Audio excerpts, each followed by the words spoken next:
എല്ലാവർക്കും നമസ്കാരം. ഞാൻ സരിത മഹേശ്വരൻ. ഇന്ന് ശ്രീമദ് വാൽമീകി രാമായണത്തിൻ്റെ ബാലകാണ്ഡത്തിലെ 38-ാമത്തെ സർഗത്തിൽ 15 മുതൽ 19 വരെയുള്ള ശ്ലോകങ്ങളാണ് നമ്മൾ പഠിക്കാൻ പോണത്. കഴിഞ്ഞ ദിവസം പറഞ്ഞു നിർത്തിയത് സഗരനും 2 പത്നിമാരും തപസ് ചെയ്തപ്പോൾ ഭൃഗു മഹർഷി പ്രസാദിച്ചിട്ട് അവർക്ക് മക്കൾ ഉണ്ടാവട്ടെ എന്നുള്ള അനുഗ്രഹം കൊടുത്തു. അതിൽ സുമതിക്ക് 60,000 മക്കളും കേശിനിക്ക് 1 മകനും ഉണ്ടാവും എന്നുള്ള അനുഗ്രഹമാണ് ഭൃഗു മഹർഷിയിൽ നിന്ന് കിട്ടിയത്. അതിനുശേഷം എന്താണ് ഉണ്ടായതെന്നുള്ളതാണ് പറയണത്. നമുക്ക് 15-ാമത്തെ ശ്ലോകം നോക്കാം. പ്രദക്ഷിണമൃഷിം കൃത്വാ ശിരസാഭിപ്രണമ്യതം ജഗാമസ്വപുരം രാജാ സഭാര്യോ രഘുനന്ദന. അനുഗ്രഹമൊക്കെ കിട്ടിക്കഴിഞ്ഞപ്പോൾ എന്താണ് ഉണ്ടായത്? പ്രദക്ഷിണം ഋഷിം കൃത്വാ, ഋഷിം പ്രദക്ഷിണം കൃത്വ, ഭൃഗു മഹർഷിയെ പ്രദക്ഷിണം വച്ചിട്ട്, ശിരസ അഭിപ്രണമ്യ, ശിരസ് കൊണ്ട് പ്രണമിച്ചിട്ട്, അതായത് സാഷ്ടാംഗം നമസ്കരിച്ചിട്ട്, ഈ 2 ഭാര്യമാരും സഗരനും കൂടിയിട്ട് ഭൃഗു മഹർഷിയെ വന്ദിച്ചിട്ട് എന്തു ചെയ്തു? രാജാ സഭാര്യോ, രാജാവ് ഭാര്യമാരോട് കൂടിയിട്ട്, സഭാര്യ രാജ, ഭാര്യ എന്നുള്ളത് ദ്വിവചനാണ്, 2 ഭാര്യമാരുണ്ട്.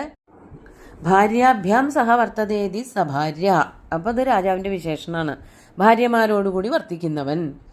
അങ്ങനെയുള്ള ആ രാജാവ് സഗരൻ എന്തു ചെയ്തു? സ്വപുരം ജഗാമ, തൻ്റെ പുരത്തിലേക്ക്, പുരം അയോധ്യയായിരുന്നു, അയോധ്യയിലേക്ക് തിരിച്ചുപോയി. അല്ലയോ രഘുനന്ദന.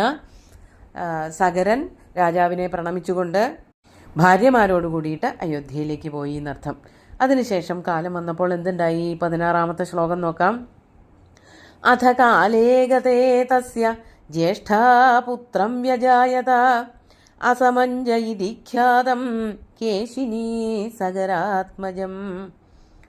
അഥ കാലേ ഗതേ, അങ്ങനെ കാലം ചെന്നപ്പോൾ, കാലം പോയപ്പോൾ, തസ്യ ജ്യേഷ്ഠ, തസ്യ എന്നുള്ളത് കൊണ്ട് സഗര രാജാവിൻ്റെ ജ്യേഷ്ഠ മൂത്ത ഭാര്യ കേശിനി പുത്രം വ്യജായത, പുത്രനെ പ്രസവിച്ചു. പുത്രം എന്നുള്ളത് കൊണ്ട് ഏകവചനാണ് ഉദ്ദേശിക്കുന്നത്, ഒരാളേ ഉള്ളൂ, 1 മകനെ പ്രസവിച്ചു. കേശിനിക്ക് അനുഗ്രഹമാണല്ലോ കിട്ടിയത്, 1 മകനെ പ്രസവിച്ചു. ആ മകൻ്റെ പേരായിരുന്നു അസമഞ്ജഹ ഇതി ഖ്യാതം. അസമഞ്ജൻ എന്നു പേരുള്ളവനായ ഒരു പുത്രനെ കേശിനി പ്രസവിച്ചു. കേശിനി സഗരാത്മജം, കേശിനി എന്ന് പറഞ്ഞ ഭാര്യ സഗരൻ്റെ പുത്രനായിട്ടുള്ള അസമഞ്ജനെ പ്രസവിച്ചു എന്നുള്ളതാണ് ഈ ശ്ലോകത്തിൽ പറയണത്. ഇനി അടുത്ത ശ്ലോകം നോക്കാം. 17-ാമത്തെ ശ്ലോകം.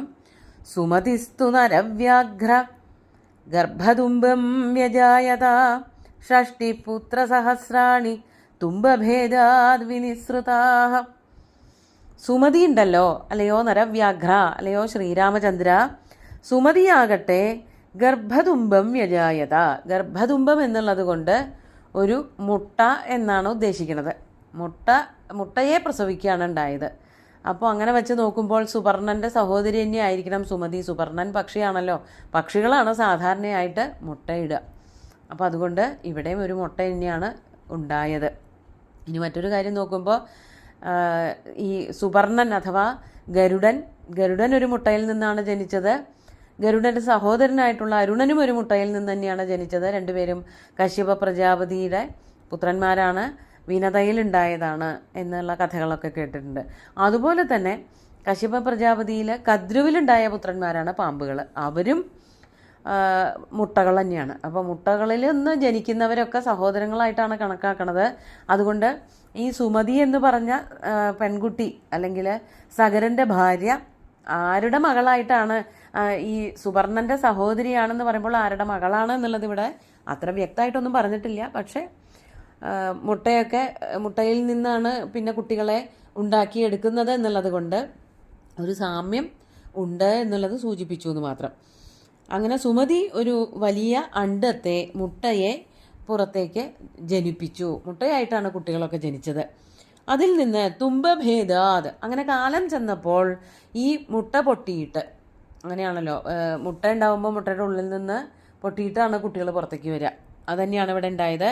തുംബഭേദാത് ഷഷ്ടി പുത്രസഹസ്രാണി വിനിസൃത, മുട്ട പൊട്ടിയിട്ട് 60,000 പുത്രന്മാർ പുറത്തേക്ക് വരികയും ചെയ്തു. അപ്പം കേശിനിയുടെ ഒരു പുത്രനുണ്ടായി, അസമഞ്ജൻ എന്ന് പേരിട്ടു. ഈ 60,000 കുട്ടികളുടെ പേരൊന്നും ഇവിടെ പറയണില്ല. അതായത് സുമതിക്ക് 60,000 പുത്രന്മാരെ മുട്ടയിൽ നിന്ന് വിരിഞ്ഞ് പുറത്തേക്ക് വരികയാണ് ഉണ്ടായത്.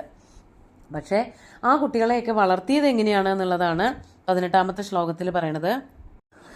ഘൃതപൂർണേഷു കുംഭേഷു ധാത്രിസ്ഥാൻ സമവർദ്ധയൻ കാലേന മഹദാ സർവേ യൗവനം പ്രതിപേദിരേ.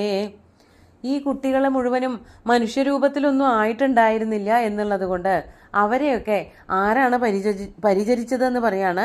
ധാത്ര്യഹ, ധാത്രിമാരാണ്. ഈ 60,000 മക്കളെ ഒന്നും ഒരു അമ്മയ്ക്ക് വളർത്താൻ പറ്റില്ല. അതുകൊണ്ട് ധാത്രിമാരുണ്ടായിരുന്നു, വളർത്തമ്മമാർ, മെയ്ട്രൺ എന്നൊക്കെ പറയും. അവരാണ് വളർത്തിയത്. എങ്ങനെയാണ് വളർത്തിയത്? ഘൃതപൂർണേഷു കുംഭേഷു സമവർദ്ധയൻ. അതൊക്കെ ഒരു പ്രത്യേക അറിവാണ്. ഘൃതപൂർണം എന്ന് പറഞ്ഞാൽ നെയ്യ് നിറച്ച കുടങ്ങളിൽ വച്ചിട്ട്, കുംഭേഷു, കുംഭങ്ങളെന്ന് പറഞ്ഞാൽ കുടങ്ങളാണ്, അതിൽ ഈ കുട്ടികളെ വച്ചിട്ട് സമവർദ്ധയൻ വളർത്തുകയാണ് ഉണ്ടായത്. അതെങ്ങനെയാണ് നെയ്യ് നിറച്ച കുടങ്ങളിൽ വെച്ചിട്ട് വളർത്തിയത് എന്നുള്ളതൊന്നും ഇവിടെ വ്യക്തമായിട്ടൊന്നും പറയണില്ല. അന്നത്തെ കാലത്ത് ഏതെങ്കിലും തരത്തിലുള്ള കുട്ടികളെ വളർത്തുന്ന, അതായത് ഈ പൂർണ്ണ വളർച്ച എത്താത്ത കുട്ടികളെ പൂർണ്ണ വളർച്ചയിലേക്ക് എത്തിക്കുന്ന എന്തെങ്കിലും സാങ്കേതികതയായിരുന്നോ എന്നറിയില്ല. ഇതേപോലെ തന്നെയുള്ള കഥ നമ്മൾ കേട്ടിരിക്കുന്നത് മഹാഭാരതത്തിൽ ഗാന്ധാരിക്ക് 100 പുത്രന്മാരുണ്ടായപ്പോഴാണ്. ഒരു പിണ്ടത്തെ, ഗർഭപിണ്ടത്തെ, അഥവാ ഒരു അവിടെ മുട്ട എന്ന് പറയുന്ന ഒരു പിണ്ടമായിട്ടാണ് ജനിച്ചത്. അതിനെ 100 കഷ്ണങ്ങളാക്കി, എന്നിട്ട് ആ 100 കഷ്ണങ്ങളെയും ഓരോ കുടങ്ങളിലിട്ട് വെച്ചിട്ടാണ് വളർത്തിയത് എന്ന് പറഞ്ഞു. അതുപോലെ തന്നെയാണ് ഇവിടെയും പറയണത്. ഈ നെയ്യ് നിറച്ചതായ, അവിടെയും അങ്ങനെ പറയുന്നുണ്ട്, നെയ്യ് നിറച്ച കുടങ്ങളിൽ വച്ചിട്ട് അവയെ പൂർണ്ണ വളർച്ചയിലേക്ക് എത്തിക്കുകയാണ് ഉണ്ടായത്, ധാത്രിമാരുടെ സഹകരണത്തോടെ, സഹായത്തോടു കൂടിയിട്ട്. ധാത്ര്യഹ താൻ സമവർദ്ധയൻ. ധാത്രിമാര് ഈ കുട്ടികളെയൊക്കെ വളർത്തി മനുഷ്യരൂപമുള്ളവരാക്കി തീർത്തു എന്നാണ് ഇവിടെ പറയണത്. അങ്ങനെ കാലേന മഹദാ സർവേ യൗവനം പ്രതിപേദിരേ.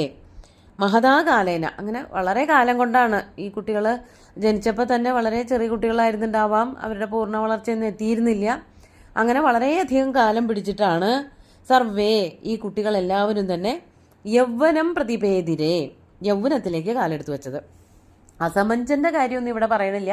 അസമഞ്ജൻ ഒരു സാധാരണ കുട്ടിയായിട്ട് തന്നെ ആയിരിക്കണം വളർന്നിട്ടുണ്ടാവുക. ഈ 60,000 കുട്ടികളും വളരെ കാലം കൊണ്ടാണ് കൗമാരവും യൗവനവും ഒക്കെ എത്തിച്ചേർന്നത് എന്ന് എടുത്തു പറയുന്നുണ്ട്. അങ്ങനെ അടുത്ത ശ്ലോകത്തിലും ഇതിൻ്റെ ഒരു തുടർച്ച തന്നെയാണ്. 19ാമത്തെ ശ്ലോകം നോക്കാം.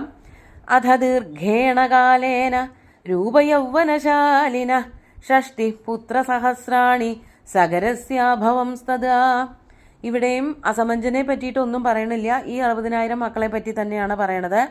അധ ദീർഘേണ കാലേന, അങ്ങനെ കാലദൈർഘ്യം എടുത്തുകൊണ്ട് തന്നെ, കുറച്ചധികം കാലം എടുത്തിട്ട്, രൂപയൗവനശാലിന ഷഷ്ടി പുത്രസഹസ്രാണി, ഈ സഗരസ്യ ഷഷ്ടി പുത്രസഹസ്രാണി, സഗരന്റെ ഈ 60,000 മക്കളും രൂപയൗവനശാലിന അഭവൻ, രൂപയൗവനശാലികളായി തീർന്നു.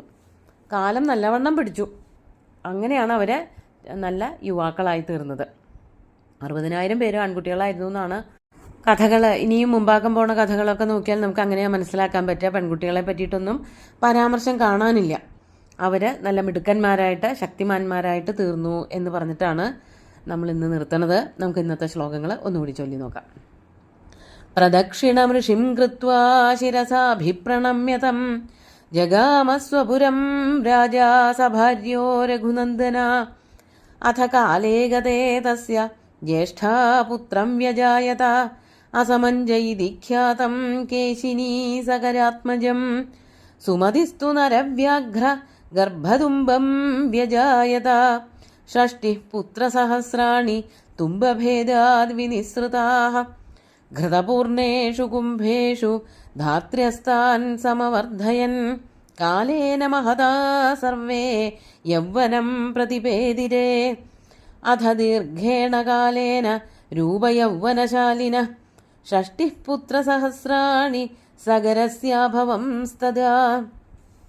അങ്ങനെ 60,000 മക്കള് സഗരന് ഉണ്ടായി. എല്ലാവരും മിടുക്കന്മാരായിട്ടുള്ള 60,001 മക്കളും വളരെ മിടുക്കന്മാരും അതുപോലെ ബലശാലികളും യൗവനം വന്നു ചേർന്നവരുമായി തീർന്നു എന്നാണ് ഇവിടെ പറഞ്ഞു നിർത്തുന്നത്. സുന്ദരമായിട്ടുള്ള ശ്ലോകങ്ങൾ ഭഗവാൻ ശ്രീരാമചന്ദ്രൻ്റെ കാൽക്കൽ അർപ്പിച്ചുകൊണ്ട് ഗുരുവായൂരപ്പനെ സാഷ്ടാംഗം നമസ്കരിച്ചുകൊണ്ട് എല്ലാവർക്കും ശുഭദിനം നേർന്നു നിർത്തട്ടെ. നന്ദി.